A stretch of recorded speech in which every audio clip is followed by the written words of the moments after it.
नमस्कार दोस्तों, एक बार फिर से आपका स्वागत है आपके अपने YouTube channel JTS GS world में। तो मध्य प्रदेश के इतिहास की सीरीज में पिछली क्लासेस में मैंने आपको मध्य प्रदेश की कुछ आपकी राजवंशों पे चर्चा की थी, कुछ रियासतों पे चर्चा की थी। आज हम मध्य प्रदेश को प्रारंभ से पढ़ना शुरू करेंगे।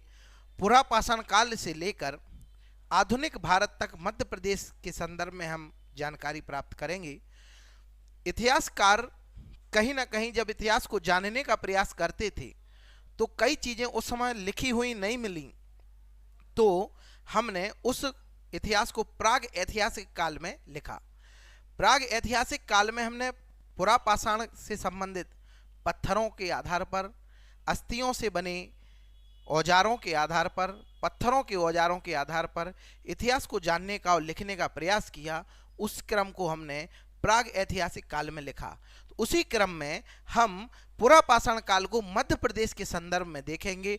तो पुरापाषाण काल की यदि मैं बात करूं तो यहाँ पर आपका प्रतिनूतन काल से यह माना जाता है। तो पुरापाषाण काल सभ्यता प्रतिनूतन काल से हमारे यहाँ लाखों वर्ष पूर्व समुद्र हुआ करता था मध्य प्रदेश में, आगे चल के वही हमारा क्षेत्र बन जाता है।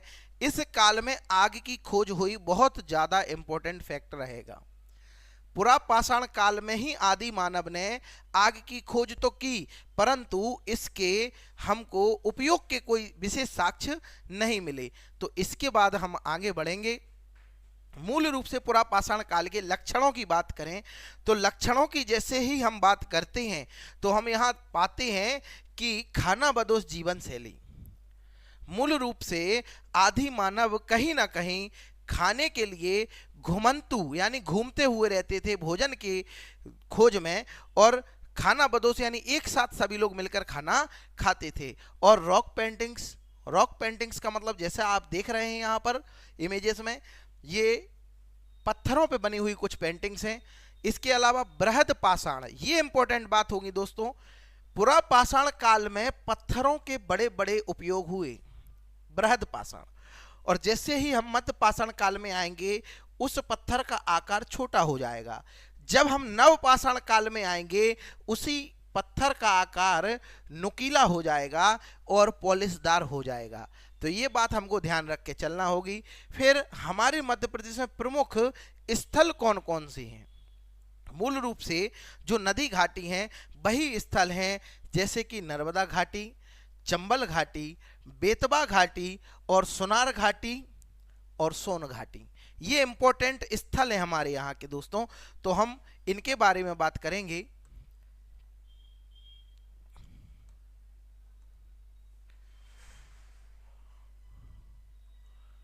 अगले क्रम में हम देखेंगे अन्य स्थलों में महत्वपूर्ण स्थल है पुरापाषाण कालीन महत्वपूर्ण स्थल है भीमबेटका, आदमगढ़, पचमढ़ी, जावरा, रायसेन।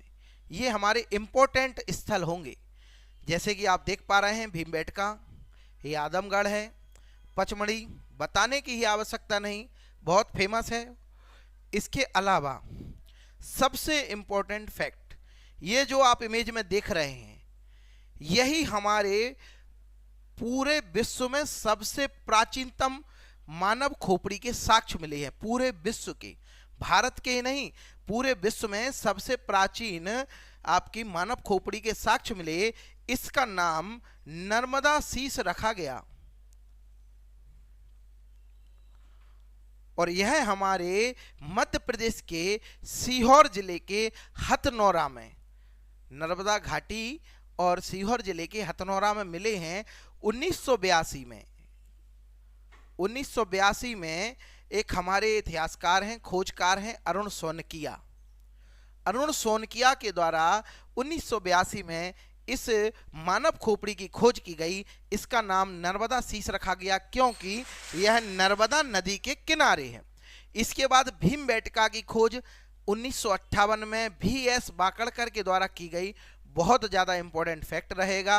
पुरापाषाण कालीन औजार हमको कहाँ कहाँ मिले, उसी के बिहाफ पे हमने कहीं ना कहीं औजारों के हिसाब से ही हमने अध्ययन किया। तो महादेव पिपरिया होशंगाबाद में है, दोस्तों प्रश्न यही भी पूछा जाएगा कि महादेव पिपरिया कहाँ पर है, तो यह होशंगाबाद में है।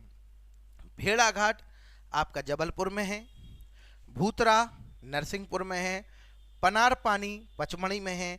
इस प्रकार से हमको इन स्थलों से पुरापाषाण कालीन औजार मिलते हैं, तो यह स्थल हमारे लिए महत्वपूर्ण हो जाएंगे। इसी के साथ अब मैं आऊँगा मध्य पाषाण काल में, और मैंने बताया कि अब पत्थरों का साइज छोटा हो जाएगा। तो यहाँ पर हम देखेंगे सबसे इंपॉर्टेंट बात, पशुपालन प्रारंभ हो जाएगा, बहुत ज़्यादा इंपॉर्टेंट। मैंने बताया था अभी कि पुरापाषाण काल में आगे की खोज होगी और मध्य पाषाण काल में पशुपालन प्रारंभ हो जाएगा। अब कहेंगे सर कैसे पता, तो इसके साक्ष्य मिलेंगे। आदमगढ़ भीमबेटका, कहीं ना कहीं यहाँ हमको साक्ष्य मिलेंगे कि मनुष्य के साथ साथ पशु को भी दफनाया गया है, उसके साथ साथ उसका समाधान हुआ है। इसलिए हमें वहाँ से आपके क्या मिलेंगे भाई, कुछ ना कुछ फैक्ट मिलेंगे, जिनके आधार पर हम कहेंगे कि मध्य पाषाण काल में पशुपालन प्रारंभ हो गया। सूक्ष्म पाषाण उपकरणों का प्रयोग अभी बताया मैंने कि अब पाषाण उपकरण छोटे हो जाएंगे। शिकार के साथ साथ पशुपालन प्रारंभ, यह बात कर चुका हूं। भारत में सर्वप्रथम मध्य पाषाण कालीन स्थल खोज करने वाला व्यक्ति विंध्य क्षेत्र में की गई है पूरे भारत में, और उसका नाम है C.L. कार्लाइल। कौन है भाई? C.L. कार्लाइल 1867 में मध्य प्रदेश के विंध्य क्षेत्र को खोजते हैं, वहां खुदाई करते हैं, और उसी काल को हमने मध्य पाषाण काल में रखा। इसके बाद आगे बढ़ेंगे। सबसे इंपॉर्टेंट फैक्ट, आदमगढ़, यह आदमगढ़ होशंगाबाद में आपको मिलेगा। और यहाँ पर इंपॉर्टेंट बात यही है कि भारत के प्रमुख मध्य पाषाण कालीन स्थलों में एक है। इसके अलावा प्राग ऐतिहासिक काल में रखा है, ये मैं आपको पहले ही बता चुका हूँ। इसकी खोज करने वाले व्यक्ति R.V. जोशी है। 1964 में आदमगढ़ सैलासराय के निकट 25,000 के लगभग लघु पाषाण उपकरण मिले हैं। इसी में आपको साथ साथ क्या मिला है, पशुपालन का पहला साक्ष्य मिलता है, क्योंकि यहाँ मानव शव के साथ एक श्वान यानी कुत्ते को दफनाने का भी साक्ष्य मिलता है। यह इंपॉर्टेंट फैक्ट होगा किसके लिए भाई? आदमगढ़ के लिए, और इसी के साथ साथ मध्य पाषाण काल के लिए। अब आते हैं हम नव पाषाण काल में, कैसे कैसे वही पाषाण काल उपकरण बड़े से छोटे हुए, छोटे के बाद और छोटे होकर नुकीले और पॉलिशदार हो जाते हैं। यहाँ आपको इमेज में मैंने दिखाने का प्रयास किया है, आप देखिए यहाँ पर कहीं ना कहीं ये आकार आपके नुकीले हैं। ठीक, फिर इसके बाद बात करेंगे लक्षण में, देखेंगे हम कृषि का प्रारंभ, कृषक बस्तियां, नुकीले एवं चमकदार पाषाण के उपकरण, आपके अस्थि औजार, मैंने बताया था हड्डियों से भी औजार बनेंगे, पशुपालन, बहुत इंपॉर्टेंट पहिए का आविष्कार। अब हमने 2-3 चीजें देखी। जैसे ही हम पहुंचेंगे कहां भाई? पुरापाषाण काल में, वहां हम क्या देख के आए हैं भाई? पुरापाषाण काल में आगे की खोज हम देख के आए हैं कि आगे की खोज हो गई। फिर हम मध्य पाषाण काल में आए,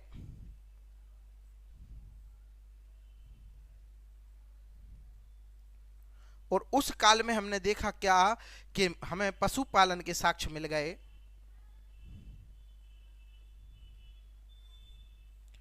अब हम नव पाषाण काल में आए हैं, और नव पाषाण काल में हमें क्या देखने को मिलेगा कि यहां पर पहिए का आविष्कार हो गया। तो बहुत इंपॉर्टेंट विशेषता होगी कि पहिए का आविष्कार नव पाषाण काल में। इसी के साथ हम आगे बढ़ेंगे, फिर हम स्थलों को देखेंगे।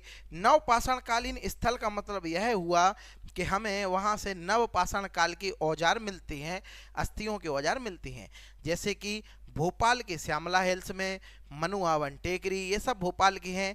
नमेरी की गुफाएं, बैरागढ़, यहाँ से हमें अर्धचंद्राकार समलंब आकृति के पाषाण उपकरण मिलते हैं।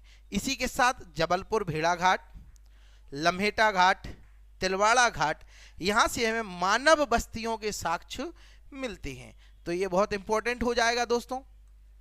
इसके बाद रीवा पठार की बात करेंगे तो वही घाटियाँ, सोन नदी घाटी, बनास नदी घाटी, महानदी घाटी, और कुछ पहाड़ों से चचाई जलप्रपात, गोविंदगढ़ तालाब, यहाँ से भी हमें नवपाषाण कालीन लघु उपकरण प्राप्त हुए। और संग्रामपुर घाटी दमोह से भी हमको कुछ उपकरण प्राप्त हुए। पूछा यह जाता है संग्रामपुर घाटी कहाँ पर है, तो हम बताएंगे दमोह में है, बहुत इंपॉर्टेंट रहेगा। इसके बाद हम आगे आते हैं जुरासिक युग में। जैसा कि आप लोगों ने एक फिल्म का नाम सुना ही होगा, जुरासिक पार्क, मूल रूप से डायनासोर के ऊपर बनाई गई है। तो याद यही रखना है कि भाई जुरासिक युग मतलब डायनासोर से संबंधित, और डायनासोर से संबंधित बात होगी तो कहीं ना कहीं 1828 में हमें जो है डायनासोर के सर्वप्रथम जबलपुर में साक्ष्य मिलेंगे। तो डायनासोर के जो जीवाश्म हैं वह हमको जबलपुर से पहले मिलेंगे। भले ही उनको हमने रखने की व्यवस्था धार जिले में की है, लेकिन सबसे पहले जबलपुर में।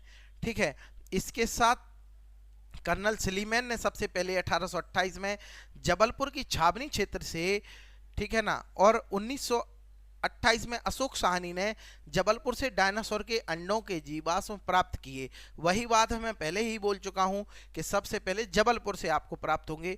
फिर राजसोरस प्रजाति के जीवाश्म, आपका डायनासोर में भी एक प्रजाति है राजसोरस, और वहां आपके जीवाश्म 1928 से 84 के बीच में आपके वैज्ञानिक श्री सुरेश श्रीवास्तव ने यहां पर लम्हेटा की पहाड़ियों से प्राप्त किया है, इंपॉर्टेंट होगा। इसके बाद अब हम आते हैं ताम्रपाषाण काल। ताम्रपाषाण काल का मतलब यह है कि पत्थरों के साथ साथ अब तांबे धातु का प्रयोग शुरू हो चुका है, और तांबा धातु का प्रयोग शुरू हो गया है, अर्थात उसको हमने किस में रख दिया, ताम्रपाषाण कालीन संस्कृति में। और हमारे यहाँ मूल रूप से मालवा में जो है ताम्रपाषाण कालीन बस्ती देखने को मिलती है।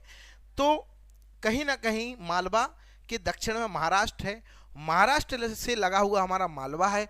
तो महाराष्ट्र में जो एक संस्कृति होती थी जोरवे संस्कृति, कहां पर, महाराष्ट्र में, उससे ही कहीं ना कहीं हमारी मालवा में ताम्रपाषाण बस्ती मिली है।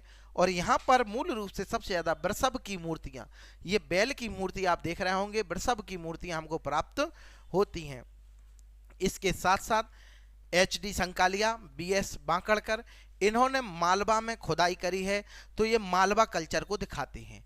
किस कल्चर को दिखाते हैं भाई, मालवा कल्चर को प्रकाश में लाते हैं। कौन भाई, HD संकालिया, BS बांकड़कर। और इसमें प्रमुख मालवा का स्थल है कायथा, जिसे मैंने बराह मेहर की जन्मभूमि भी कहा। ठीक 1964 में इनकी खोज होती है कायथा की, BS बांकड़कर के द्वारा। आगे चलते हैं, कायथा आ गया, कहीं ना कहीं उज्जैन जिले में है। काली सिंध नदी यहाँ थोड़ा सा मिसिंग है, ध्यान रखेंगे। काली सिंध जो है नदी के किनारे स्थित है, ताम्रपाषाण कालीन स्थल है। यहाँ तांबे की कुछ कंकड़, छेनी, कुल्हाड़ियाँ मिली हैं, बहुत इंपॉर्टेंट बात होगी। इसकी खोज 1964 में अभी बताया मैंने BS बांकड़कर, श्रीधर विष्णु बांकड़कर के द्वारा हुई है। यह बराह मेहर की जन्मभूमि है, यही बता चुका हूँ मैं पहले ही। इसके बाद आगे बढ़ेंगे, बहुत इंपॉर्टेंट स्थल आता है। अब ये जितने स्थल मैं बता रहा हूँ सभी ताम्रपाषाण काल के हैं। एरण सागर में स्थित है, जिसका प्राचीन नाम एरीकरण हुआ करता था। यहाँ पर माना जाता है ये 2000 से 700 ईसा पूर्व का है। इसी के साथ साथ यहाँ से तांबे की कुल्हाड़ी, सोने के गोल टुकड़े, मिट्टी की पशु आकृतियां, काले, लाल और चित्रित आपको मृदभांड। यहाँ मृदभांड ने दोस्तों, मृदभांड का मतलब होगा मिट्टी के बर्तन, तो यहाँ पर मृदभांड हमको मिलेंगे। फिर ताम्रपाषाण कालीन कुछ बस्ती के भी प्रमाण मिलते हैं। कहाँ से भाई, एरण से। और ये आपकी जानकारी के लिए बता दूं, यह वही एरण है सागर जिले का जहाँ में सती प्रथा के साक्ष्य, सबसे पहले साक्ष्य मिलते हैं। तो इसके बाद हम आगे बढ़ते हैं। इसी के साथ अगला स्थल आएगा नर्मदा टोली, महेश्वर में स्थित है, नर्मदा नदी के पास। हमारे मध्य प्रदेश में बहुत फेमस स्थल है, ताम्रपाषाण काल का बहुत फेमस स्थल है। कौन सा आपका भाई, नर्मदा टोली। इसके बाद यहाँ पर झोंपड़ी नुमा मिट्टी के घर मिले हैं। बहुत इंपॉर्टेंट बात है, पूरा नगर सुनियोजित था। पाषाण काल में भी कोई नगर सुनियोजित मिलता है, ये बहुत अच्छी विशेषता होती है कि नियोजित तरीके से नगर बसा है। बाकायदा जो है घास की जो है झोपड़ियाँ बनी हुई मिली हैं। कहाँ पर भाई, हमको नर्मदा टोली में। इसके बाद अगला स्थल आता है अबरा, और अबरा आपका मंदसौर में है। अबरा आपका मंदसौर में है। ताम्र पाषाणकालीन बस्ती है, कोई इंपॉर्टेंट बात नहीं है। यहाँ महेश्वर, नवदा टोली, नागदा आदि ताम्र पाषाण युगीन सभ्यता के समकालीन माना जाता है। इसके साथ डांगवाला, यह उज्जैन के पास है। आपसे इतना ही पूछा जाएगा, ताम्र पाषाणकालीन बस्ती है।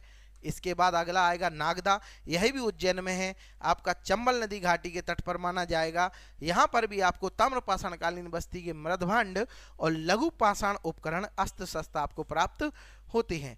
इसके बाद आजाद नगर, यह मध्य आपके इंदौर के मूसाखेड़ी में स्थित है आजाद नगर। यहाँ से भी हमको कुछ साक्ष्य देखने को मिलते हैं। अगला नाम खेड़ी नामा है, ये गलत हो गया है, थोड़ा सा ध्यान रखेंगे। और यह हमको होशंगाबाद में स्थल मिलेगा। फिर इसके बाद डोंगरिया है, यह बालाघाट में स्थित है। इससे ज़्यादा हमें याद नहीं करना है। इसी के साथ मैंने आज आपसे ताम्र पाषाणकालीन बस्तियों पे चर्चा की। उम्मीद करूंगा सारी चीज़ें आपको अच्छे से समझ में आ गई होंगी। अब मैं अपनी बात को समाप्त करूंगा। यहीं पर मैं कहूँगा, रख हौसला वो मंजर भी आएगा, रख हौसला वो मंजर भी आएगा, प्यासे के पास चलकर समंदर भी आएगा। बैठ मत मंजिल के मुसाफिर, तुझे मंजिल भी मिलेगी और मंजिल मिलने का मजा भी आएगा। इसी के साथ मैं अपनी बात को खत्म करूंगा। धन्यवाद।